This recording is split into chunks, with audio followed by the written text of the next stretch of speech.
Okay, we're live. Hello and welcome back to the Football Rundown. We're back here with the pre-match live as Stockport County up to take on Stevenage. Obviously back at Edgeley Park where we were on Saturday. A 2-1 win over Burton on Saturday. Said it in the preview.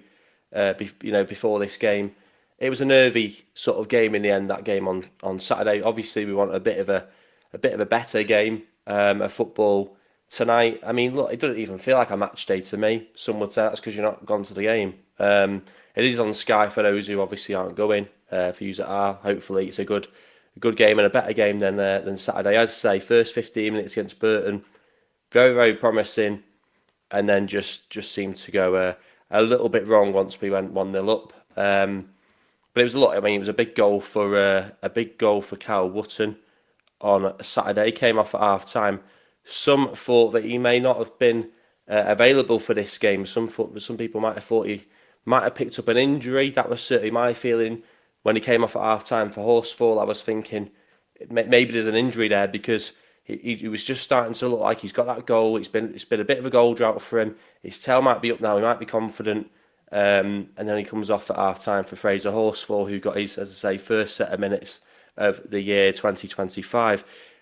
Carl Woodson is back in the team though tonight in the starting 11. It's an interesting starting 11.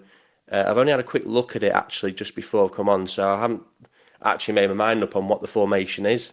So we'll sort of run through it. As I say, 3 changes from the weekend. Fraser Horsfall comes in, Jack Diamond comes in, Brad Hills is also returning back from his suspension as well. Ethan Pikehorse drops out through suspension. Karen Oyle has dropped out alongside Will Collar.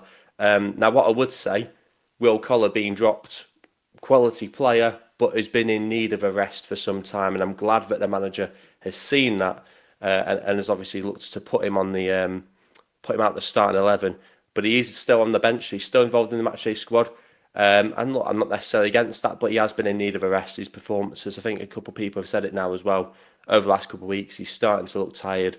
And let's face it, if we're going to go the full length this season, if we're going to go into the playoffs this season, we're going to have a player like him at his very best and being refreshed, recharged going into these playoffs. So if we can get results with him, not necessarily starting games from now until the end of the season, I think that can only be a good thing for the club. Right, then let's get into this starting 11. We are just 25 minutes away actually from kick-off. It's, as you can tell, it's probably easy to tell as well. It's still light. It's still light outside. It's been a fantastic day weather-wise today. And I just want to appreciate actually that for a split second. We're into April now, of course. I've not seen many April Fools today actually. And you don't see any on this channel, I don't think. I think it's meant to be only till midday, isn't it? But anyway, you get the point. We're into April now.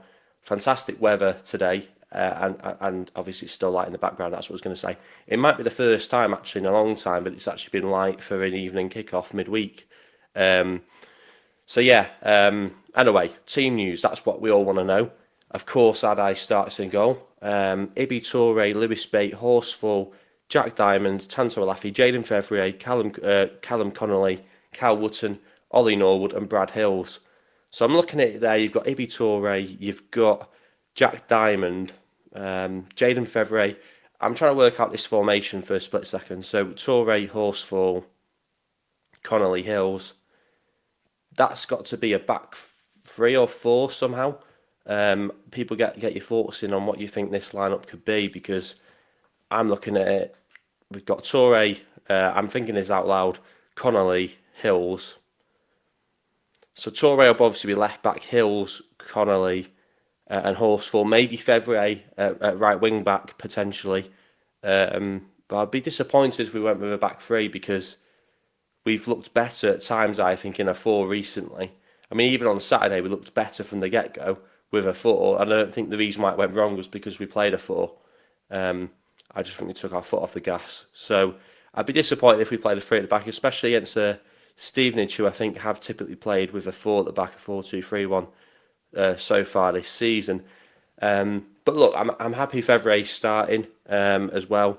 I'm a big fan of his. I think he's got something about him. He's not been able to quite show that of late. Neither has a lot of the team, to be fair. I don't think we've been able to show our true potential in recent games. It has felt a little bit like the last couple of weeks. The last couple of performances haven't been the best. We haven't looked great, and we haven't typically always got the results as well. And in the games that we have done, we've sort of scraped by. So I think we are sort of due a big win. I think someone said that in the comments as well on the preview, that we're due a win. I think they said a 3-0 win. So I do believe we're due a win. We've not had loads of big wins this season. It doesn't feel like, certainly not in the last couple of weeks. So I think maybe the last big win might have been maybe Reading away in January. So they have been few and far between. Certainly, if you compare it to last season, I suppose this has been the problem, hasn't it? We're still looking at the standards a little bit of how we were last season, maybe even the season before, and we haven't quite been as as sharp as we were last season in this league this season. And of course, we were never going to be. We went up a division. It's always going to be more difficult. We possibly didn't have that goal scoring centre forward like a Paddy Madden. Let's say Louis Barry went back in January, so we haven't had that typical goal scorer for a large part of the season, it feels like now as well. So it was always going to be tricky. It was always going to be challenging. And I think that County have done well to get where they've got with what they've had. I don't think we're in a position like a Birmingham, let's say, or Wrexham, where you can. Wrexham have a lot of quality players, although they don't play like it. I don't think they're a great team to watch on the eye, but they seem to grind out results. Birmingham obviously got the ability to spend a lot more money than us. So yeah, I think. Look at Sam Smith, let's say, a striker like that can just go and be picked up quite easily in January by Wrexham from Reading. So I don't think County were in a position to do that in January. So I mean that's the difference between the clubs. Here we go. Comment coming. Two of my Icelandic mates are attending the game, hoping to see Anderson come on. Well, I hope they enjoy it, and I hope they do get to see Anderson come on. I sort of echo that. I'm disappointed that he didn't start, to be honest. I've been chomping at the bit. I've been basically putting it forward for the last couple of weeks. I want to see him start games of football. I know people will say that he's only young and he needs time to develop. But when someone bursts onto the scene like that, and he did burst onto the scene, let's face it, off the bench against Blackpool, 2 goals, the header as well against Northampton, I think it was. He burst onto the scene. He seemed to have a sort of real impact. And I know he started that game against Bolton, he didn't score, but that wouldn't be a reason for him to not start a game of football. Obviously, he didn't play against Wrexham because he was obviously with Iceland's under 21s, I think it was. And then obviously he came on late on against Burton, but the game wasn't really.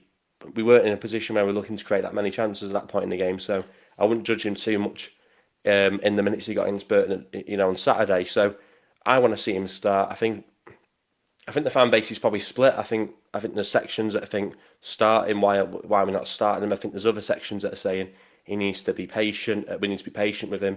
We shouldn't start him. And I think there probably is a little bit of a split in the fan base on that one. And I can see both sides, but at the end of the day, and this isn't trying to dig anyone out, but when you've got Wootton struggling to score goals, at times as well, struggling to bring others into the game as well, which is one of his better qualities. And then you've had Tanto, he struggled this season. He's got a couple of goals recently as well. I think back to the Bolton one, obviously the one on the weekend as well. But only BREKI Anderson's come in and had that impact against Blackpool, Northampton. He's shown that he's got the quality and the ability to score goals in this league. So I would start him when the other two are looking to struggle. I think that obviously had a difficult game against Bolton, but it was a difficult game for everyone. As I say, it was only the only difference in that game between the two sides was that little bit of individual brilliance from Alafi. So I wouldn't judge him too much on that. As I say, he's still young. I certainly don't think in that first half against Bolton he did anything. I didn't see him perform any worse than what I've seen from some other players in that position in the last couple of games. So I'd like to see him start. He's obviously opted to put him on the bench. Dave Challoner's more capable of making those decisions than I am. That's why he's in the dugout and I'm sat here doing this. But if you're getting my opinion on it, I would say I'm disappointed that he hasn't started. He didn't start on Saturday and he hasn't started tonight. But as I say, I think he can have an impact, that's for sure. I think something is going to be interesting. Obviously, Fraser Horsford, it's his first start of 2025.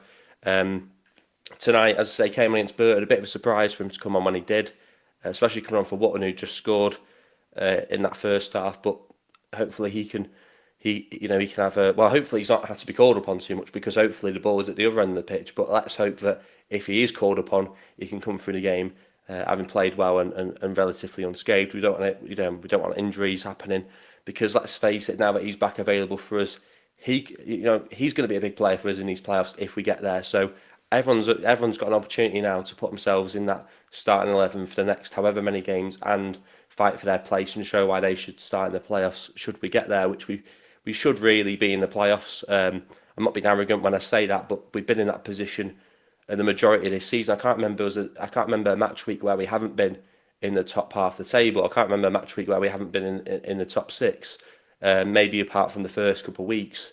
But once it started to really form and take shape, the league table, I can't remember many times when we've sort of slipped out of that.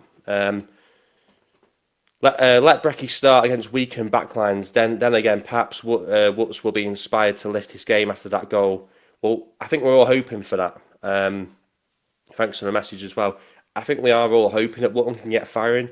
I don't think there's any county fan that looks at it and doesn't want Wootton to do well. But at the end of the day, he's going to be someone that is going to come under a lot of criticism, having played, the amount of minutes he's played this season, and his goal record isn't great for a striker. And I know people can say bring us others into the game, but it's not like we've been scoring a barrel of goals throughout the team either since Louis Barry left. So, you do have to look at it and you have to go, what is this player offering? And in the last couple of weeks when I've been watching Wootton, he has looked to struggle. That's probably also why I'm saying start Anderson, because it's not just start Anderson because he scored a couple of goals. It's because he scored a couple of goals and the other strikers haven't looked like they're firing. So that's probably why there's been a bit more of a clamour from fans for him to start. If we had a goal scorer scoring 20 goals a season, then we would, there might not be the same urgency from sections of the fan base for him to start. But I would start him. But let's hope that he is inspired. We all want to see an inspired Wootton performance. We know that he can do it because we know that he has scored goals. There's a stat that came out after the game on Saturday that apparently we haven't lost a game when Wootton scored this. Not even just this season. That extends to his whole time as a county player, which is quite an incredible stat. I mean, you have to look at maybe who we played in those games potentially. A lot of time when he has scored goals, they have typically been in games where we've already scored quite a couple of goals as well. But it's still an incredible stat, no doubt about that. I think this will be the perfect game for him. Stevenage likes to defend and keep the opposition frustrated, just like Northampton, where he was the spark. He absolutely was the spark as well in that game. I remember as soon as he came on, it felt like the game changed. It felt like we had a little bit of hope and a reason to think Miami might score, basically. So yeah, I do remember the impact he had. It was a header, wasn't it? I'm pretty sure, against Northampton, as was his second or maybe his first goal at Blackpool. I know he scored 2 headers already for us, I'm pretty sure. And yeah, I mean, I don't know how Stevenage are going to play. The one concern I do have about this back 3 or back 4, whatever it'll be tonight from County, is pace could be an issue, because I'm seeing Horsfall, who he's not the quickest. I don't think Connolly's the quickest. Obviously, Ethan Pye's out the side. I'm a little bit worried about maybe being caught for lack of pace at the back. It'll be interesting to see as well how that defensive partnership works, because Brad Hills is obviously new. He's now playing with a different player in Horsfall. He's not played with Horsfall yet this season, obviously. So I'm interested to see how they sort of work as a back 3 or a back 4, however that will look. So yeah, I'm interested, obviously, to see how that works. Obviously, Adai as well in goal. He's performed really well of late, and we're sort of hoping that will continue. But again, it's a new defensive sort of combination put in front of him. Hopefully, that won't be an issue. Norwood, obviously, inside Lewis Baton's side, that they're 2 massive players for us in the midfield this season. I'm a little bit disappointed to see that Nick Powell hasn't got a start, if I'm being honest. I thought with Collar dropping out, it would have been a perfect opportunity to slot Nick Powell back into that side, but he's not looked to do that, which is disappointing. But I still think that we've got the ability to bring him on off the bench. And as I say, I'm interested to see how this formation will look. Tanto obviously starting alongside Wootton. You would think maybe Tanto's on the left. It's hard to say how this is going to look. And I think only really once the ball kicks off at Edgeley Park tonight will we really understand what the shape will look like and what formation we'll be playing with. But as I say, I am hoping that we can we can get a result from this one. I think we've got to. I said it in the preview. I think you look at the points between us and Reading. I think it's 6 points, but I think they've got a game in hand. So if we don't, let's say at worst case, Stevenage win this one tonight like they did against us at their place in December, then Reading go and win those 2 games. They're 2 games in hand. I think it would be, because I don't think they played tonight. I could be wrong. They then go on level points with us, so we'll only be in 5th on goals difference. So it is something to be concerned about. We should be comfortable in the playoffs. Like I say, I said it in the preview, if we'd won some of the games that we should have won, I think back to Northampton, I think to Bristol a couple of weeks ago, I think back to maybe we probably should have got more out of the Wrexham game. Look, these games have been and gone now, and we can all sit here and say, oh, well, what if? But you do look at it and go, these are games we should have won. We really should have won. And if we were being as good as I know we can be, we should have won those games, and then we'd probably be a bit more comfortable in the table. But now we've not done that, so now we've got to deal with the pressure that comes late on in the season. And like I say, every game's a cup final now. I know it's a cliche, but it's true. I'm looking at the bench as well. Obviously, Noyle on the bench, Powell on the bench, Collar, Moxon on the bench as well. Moxon doesn't really seem to have got going since he arrived at County in sort of late January, early February. Might have been actually from Portsmouth. He doesn't seem to look match fit, which I think could be a bit of an issue. We're obviously all hoping he'll sort of go into that Callum Camps kind of role, a bit more of a box-to-box sort of physical midfielder. But he just seems to be a little bit off it since he's arrived in the County shirt, as I say, in the winter window.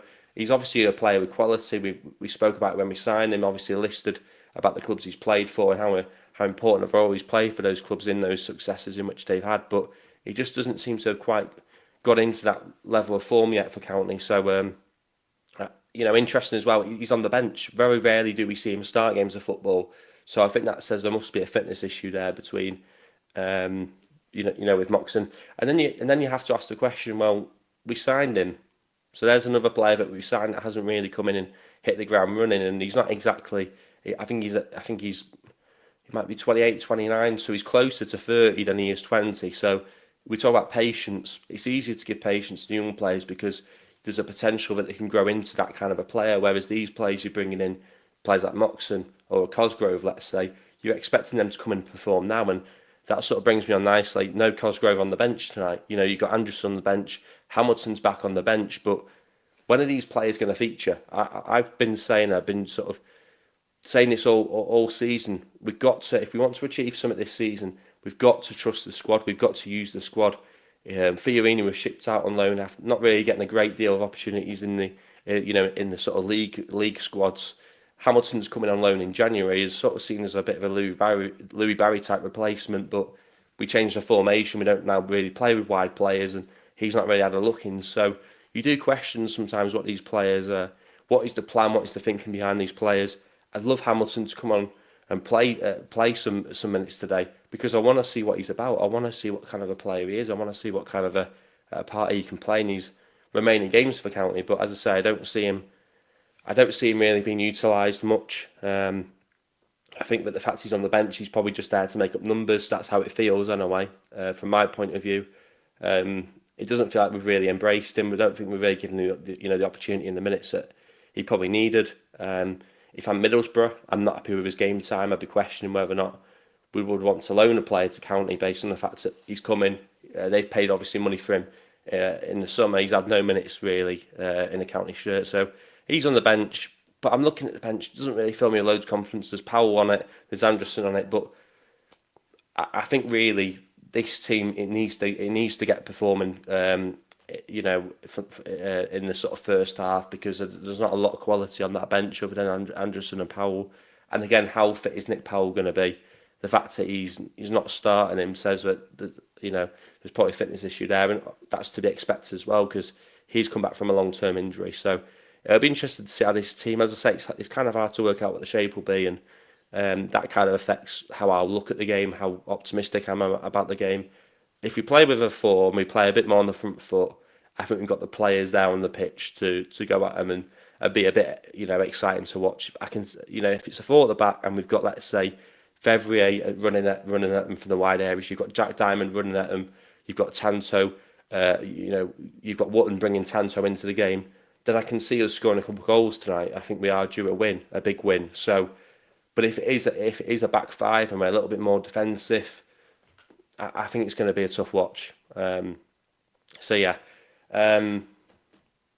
Cosgrove is a strange signing. Barnsley struggling for goals. Happy to let him go on loan.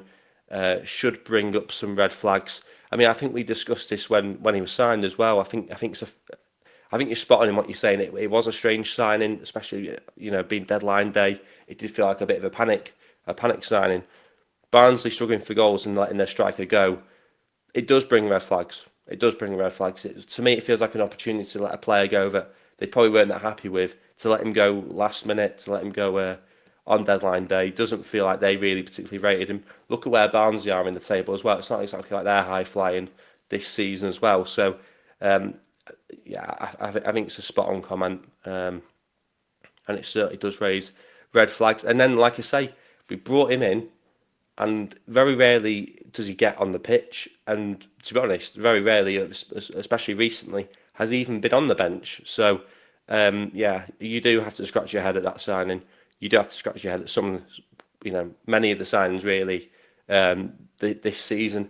But look, despite all that, despite all the question marks against this team and maybe some of the signings, we're still in a position where we could be in the playoffs or should be in the playoffs coming the end of the season. So somehow, despite us being, having a lot of questions to ask about the team, they've managed to get themselves in a position where playoffs very much in sight, very much a possibility, and then it's just a case of getting over the line and being in, getting promoted, winning that playoff final, and being in the championship next season.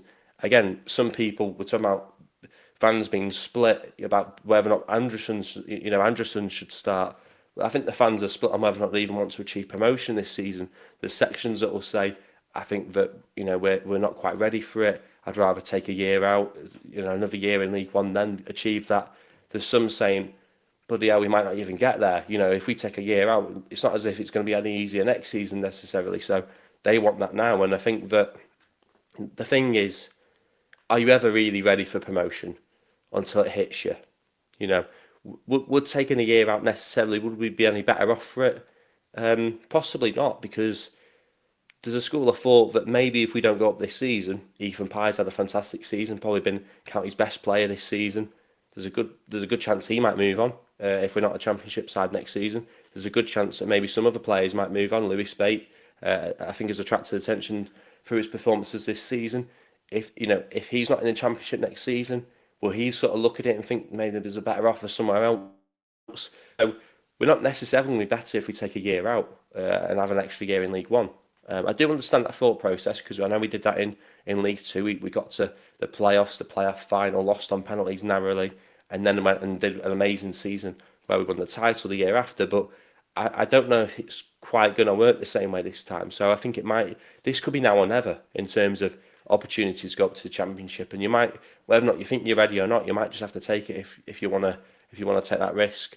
But anyway, that's more of a long-term conversation. I'm sure it's a conversation we'll be having on this channel over the next couple of weeks, obviously, as we approach the final set of fixtures in this League One season, where, as I say, it is likely that we'll be in the playoffs come the end of the season, which I'm very much hopeful for. I am in the boat, to be honest, where I want us to give it a go, but I do respect and understand where some people are coming from who don't want that to happen. But anyway, we're 5 minutes away now from kick-off. This has managed to go on for just under 25 minutes, amazingly.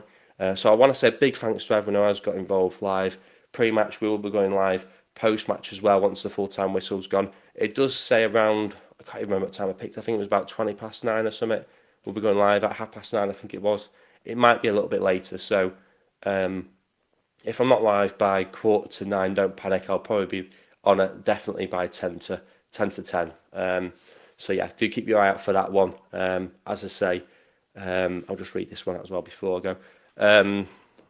Bates on 7k a week. That's inviting trouble since Ollie's on 16 per week. Yeah, I mean, we're going to have to manage that, and that might be manageable in the Championship possibly, but certainly not if we stay in League One. I don't think. So yeah, I think we could lose players if we don't go up. So I think that's why it's important we give it a go and just embrace going up. We might not be ready. We might get a harsh reality in the Championship, and we might come down with our tails between our legs and thinking maybe we should have given it another year. But that's just football, isn't it? If you don't take risks, you don't get the rewards. So I think we should give it a go. We're in the position, like I say, it's likely we'll be in the playoffs coming in the season, and 3 points tonight gives us an extremely increased chance of that happening. So I'm going to go with I think I went with a 2-1 County win in my preview. I'm not going to go as optimistic as I did with the Burton one where I said 4-0. So yeah, I want to lock that in now. 2-1 County win I'm going to go with. Big thanks to everyone who's tuned in. Like I say, we will be live post-match, so get tuned in for that one as well, where hopefully we'll be talking about a fantastic County performance, but that has been few and far between of late, so hopefully we do see it tonight. And as I say, 3 points on the board to give us a better chance of climbing that table, and hopefully put a bit of pressure on Charlton as well, who I believe do play tonight. So yeah, we'll be back on this channel at full time. So thanks for tuning in, and hopefully see you guys then.